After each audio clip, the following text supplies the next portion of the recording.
बिस्मिल्लाहिर्रहमानिर्रहीम। हुज़ूर अकरम सल्लल्लाहु अलैहि वसल्लम का इरशाद है कि 3 आदमियों की दुआ रद्द नहीं होती।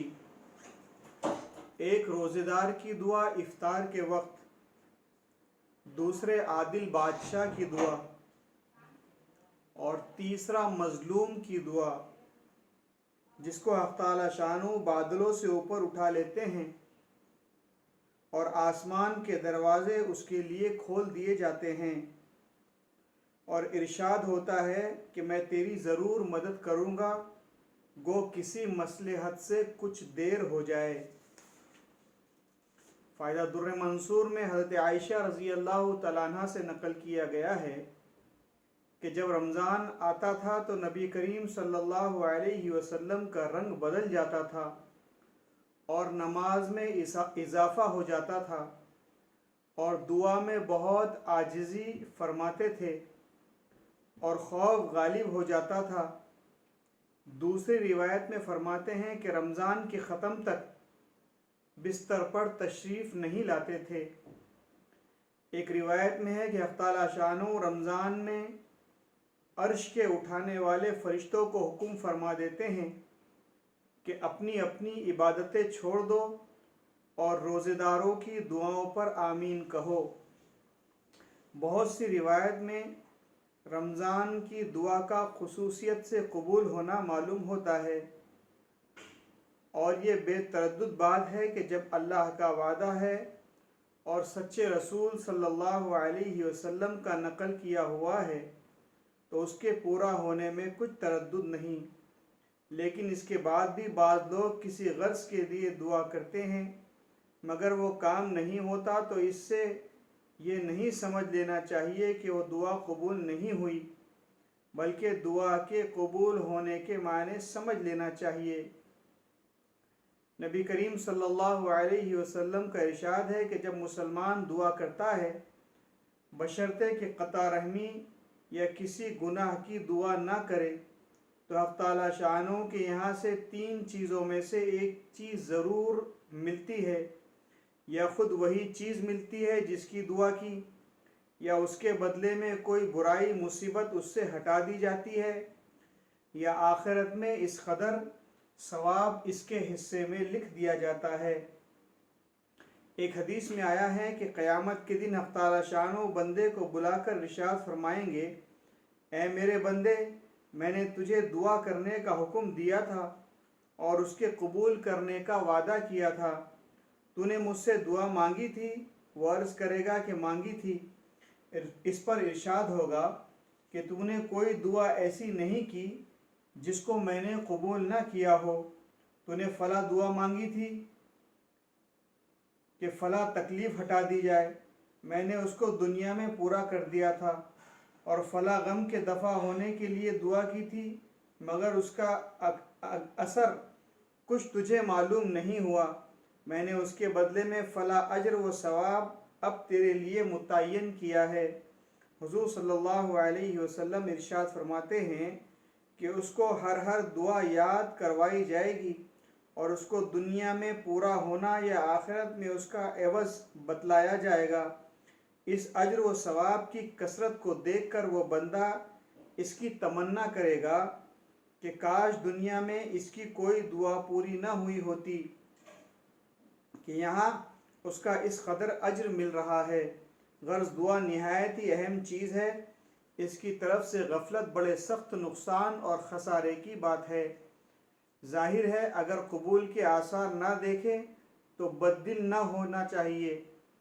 इस रिसाले के ख़त्म पर जो लंबी हदीस आ रही है इसमें भी ये मालूम होता है कि इसमें भी अल्लाह ताला शानो बंदे ही के मसाले पर नज़र फरमाते हैं।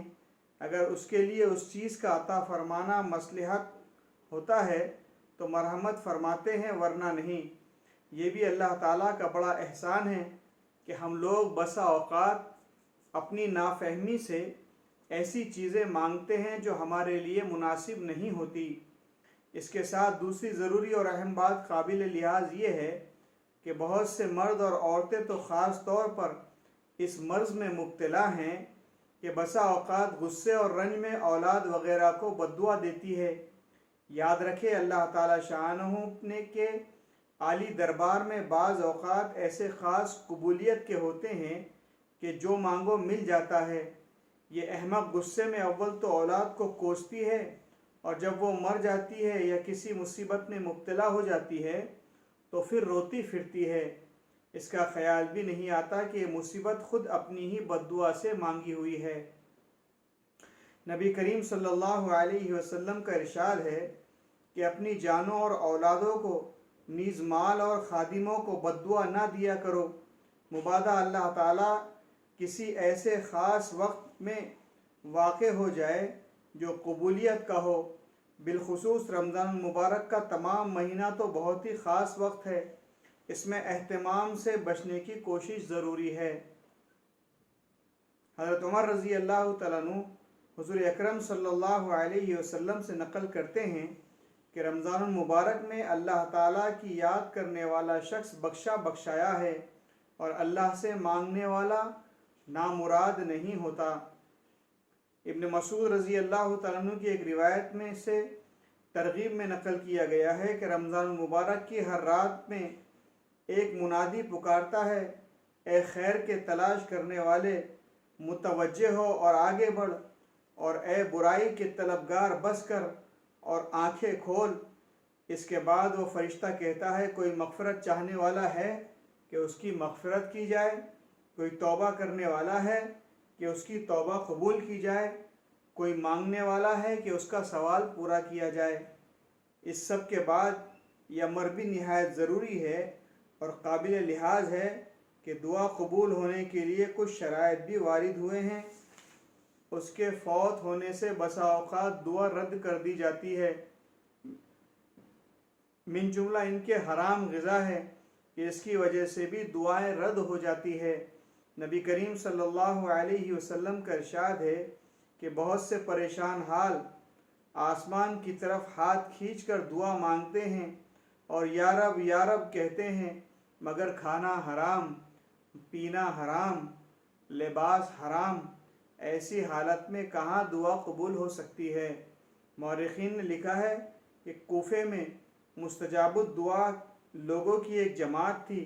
جب کوئی حاکم ان پر مسلط ہوتا، وہ ان کے لیے بددعا کرتے، وہ ہلاک ہو جاتا۔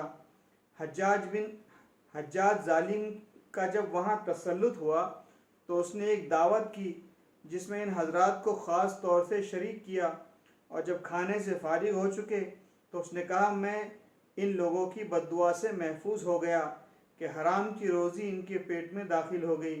اس کے ساتھ ہمارے زمانے کے حلال روزی پر بھی ایک نگاہ ڈالی جائے، جہاں ہر وقت سود تک کے جواز کی کوششیں جاری ہو، ملازم رشوت کو اور تاجر دھوکہ دینے کو بہتر سمجھتے ہو۔ اللہ تعالی ہم سب کو ان چیزوں سے بچنے کی توفیق عطا فرمائے اور ہم کو صحیح معنی میں رمضان المبارک کا فائدہ حاصل کرنے کی توفیق عطا فرمائے۔ آمین وآخر دعوانا الحمدللہ۔